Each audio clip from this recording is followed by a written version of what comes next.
తాకట్లో ఉన్న మీ బంగారాన్ని విడిపించి ఆ రోజు ఆన్లైన్ రేటుకి కొంటాం. Sharma gold company. నమస్కారం, వెల్కమ్ టు సుమన్ టీవీ. నేను గీతాంజలి. ప్రస్తుతం మనతో పాటు దివ్య విశ్వశక్తి పరివార్ ప్రచార సంస్థ వ్యవస్థాపకులు స్వామి ఓం స్వరూప్ గురువు గారు ఉన్నారు. వారితో మాట్లాడదాం. గురుగారు నమస్కారం అండి. శుభమస్తు. చాలా సంతోషం మీతో మాట్లాడడం. అంటే లక్ష్మి అనుగ్రహం ఎలా అని చెప్పి చాలా మంది అడుగుతూ ఉంటారు. ఎప్పుడు లక్ష్మి మాతోనే ఉండాలి, ప్రశాంతంగా సంతోషంగా మేము జీవించగలగాలి, ఆ లక్ష్మీదేవి అనుగ్రహం పొందాలంటే మేము ఏం చేయాలి అనేది చాలా మంది ప్రశ్న. మీ మాటల్లో లక్ష్మీ అమ్మవారు అంటే శుభములు ఇచ్చేటువంటిది అని ఒక అర్థం ఉన్నది. అష్టలక్ష్ములు కూడా ఉన్నాయి, అష్టలక్ష్మి టెంపుల్స్ కూడా ఉన్నాయి. కానీ స్థిరంగా ఉండి ఇళ్లలో స్థిరంగా డబ్బులు ఉండడానికి వీలైనటువంటి స్థిరలక్ష్మి అమ్మవారిని, ఆ అమ్మవారి కృప వల్ల ఆ అనుగ్రహం అమ్మవారి నాకు చేయడం జరిగింది.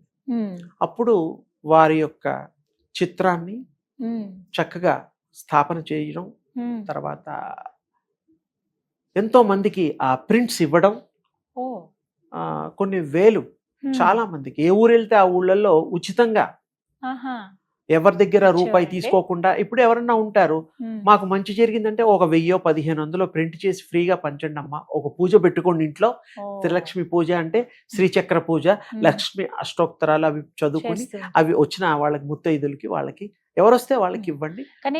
లక్ష్మీదేవిని అలా చేతికి ఇంకొకరి చేతికి ఇవ్వకూడదు అంటారండి. అంటే ఒకటమ్మా, పూజ చేసినవి పంచడం, వారికి మీ డబ్బుల్ని లక్ష్మీదేవిని ఇవ్వడం అప్పచెప్పడం కాదు. అందరికీ లక్ష్మీదేవి అనుగ్రహం కలగాలి అంటే మరి వాళ్ళ ఇంట్లో కూడా లక్ష్మీదేవి పూజ చేసుకోవాలి కదా. ఆ తల్లి అందరిది కదా, కొందరిది కాదు కదా. అలా ఇవ్వచ్చు అంటారు. అలా ఇవ్వచ్చు. నేను ఇచ్చాను, ఎంతో మందితో ఇప్పించాను. అమ్మని అమ్మడానికి తప్పే ఉంది, అమ్మని ఇంకోరిని కూడా అమ్మగా కొల్లడానికి తప్పేం లేదు కదా. అమ్మని ఇంకోటి ఏదన్నా అంటే తప్పు. కానీ అందుకని నేను చేయించింది మీకు చూపిస్తాను. అందులో శ్రీచక్రం కూడా ఉంది, అమ్మవారు డబ్బులు ఇస్తున్నట్టుగా ఉంది. మీరు ఆ యొక్క ఇది చూడండి. తర్వాత మీకోసం తీసుకొచ్చాను, ఇది చూడండి తల్లి. అందులో మీకు డీటెయిల్స్ ఉంటాయి చూడండి. అందులో శ్రీచక్రం ఉంది చూడండి. డబ్బులు పళ్ళెల్లో అమ్మవారు ఇస్తున్నట్టుగా స్థిరలక్ష్మి అమ్మవారుగా నామకరణం జరిగింది. బంగారం తోటి దగదగా మెరిసిపోతున్నారు ఆవిడ. మోము అంతా కూడా బంగారం. అమ్మా ఎంత బాగున్నారు. పూజా మందిరంలో అలా పెట్టుకోండి, తప్పకుండా పెట్టి అసలు అక్కడ ఉండాలి. మీ ఆఫీస్ లో కూడా ఉండాలి ఒకటి. ఎందుకంటే మీరు పనిచేసే చోట కూడా ఇబ్బందులు ఉండకుండా వాళ్ళు బాగుండాలి, మనం బాగుండాలి. అందుకు చాలా బాగుంది. ఎర్రటి చీర, పచ్చటి బ్లౌజ్, మొత్తం అంతా మందిరం లాగా ఉండి బంగారుమయమే అంతా.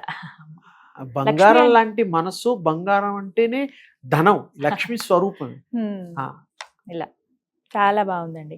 ఇంటి దగ్గర అలాగే ఆఫీస్ లో, బిజినెస్ ప్లేసెస్ లో ఎక్కడైనా పెట్టొచ్చు. ఎప్పుడెప్పుడు అంటే పూజ లాంటివి ఫ్రైడే ఎలాగో చేస్తాము, రోజు కాసేపు చేసుకోవచ్చు. పాలు నైవేద్యం పెట్టచ్చు, పండు పెట్టచ్చు, చిటికెడు కుంకుమ పెట్టచ్చు. మీ ఇష్టం, మీకు స్థితికి తగ్గట్టుగా చేసుకోవచ్చు. తప్పకుండా. ఆఖరికి ఆ తల్లి పాలంటే ఇష్టం కదా అమ్మవారికి. ఓ చిన్న దీంట్లో పోసి పెట్టి తర్వాత మీరు ప్రసాదంగా కూడా తీర్థంగా కూడా తీసుకోవచ్చు. కానీ మనస్సు పెట్టి అమ్మవారిని కోరాలి, అప్పుడే ఇస్తుంది. మామూలుగా దండం పెట్టుకోగానే ఇవ్వదు. అంటే సాధారణంగా పేర్లు ధైర్యలక్ష్మి, విజయలక్ష్మి ఉండనివ్వండి, ధైర్యం ఇస్తుంది. ధైర్యలక్ష్మి అంటే విజయాన్ని ప్రసాదిస్తుంది. ఈవిడ స్థిరలక్ష్మి అమ్మవారు. అన్ని all in one in all. ఈ అమ్మ one in all in one. స్థిరంగా ఉండాలి కదా, ఎవ్రీథింగ్ షుడ్ బి కదమ్మా. ఏది ఒక్కటి లోపం జరగకూడదు. కంప్లైంట్ ఉంటుంది, డబ్బులు వస్తున్నాయి కానీ వచ్చినట్టే ఉండాలి. వాళ్ళు నిలకడగా ఉండాలి కదా. ఇంట్లో ఉన్నప్పుడే కదా ఏదైనా కొనుక్కోగలుగుతాం. అలాంటి వాళ్ళు చక్కగా ఇవి ఎక్కడ మాకు లభిస్తాయండి? అంటే ఇప్పుడు ప్రస్తుతానికైతే నాకైతే అదృష్టం ఉంది, మీ ద్వారా అందుకోగలిగాను. అంటే ఏదన్నా మంచి విశేషమైన కార్యక్రమం హైదరాబాద్ లో స్థిరలక్ష్మి అమ్మవారిది కూడా కన్స్ట్రక్షన్ కూడా అనుకుంటున్నాము. వారి దాతలు ఏంటంటే మేము ఎవరిని దగ్గర ఏం తీసుకోము, వారు ఇచ్చిన బంగారు ఇటుకలు ఇచ్చినా తీసుకోము. వాళ్ళంతలో వారే ఏదైనా చేస్తే వెళ్ళి ఆ పైన పర్యవేక్షణ చేసి వాళ్ళకి శుభంగా ఆ పనులు చేస్తూ ఉంటాం. అంతే, ఎక్కడ మేము ఏది ఆశించము. ఎందుకంటే ఆశించడం వల్ల మీకు దానికి అటాచ్మెంట్ అయిపోతుంది. చాలా సంతోషం. అదమ్మా, మీకు శుభం కలగాలి, శుభం కలిగి తీరుతుంది. ఖచ్చితంగా నేను పెట్టుకుంటాను ఆఫీస్ దగ్గర, అలాగే ఇంటి దగ్గర కూడా. చాలా సంతోషం.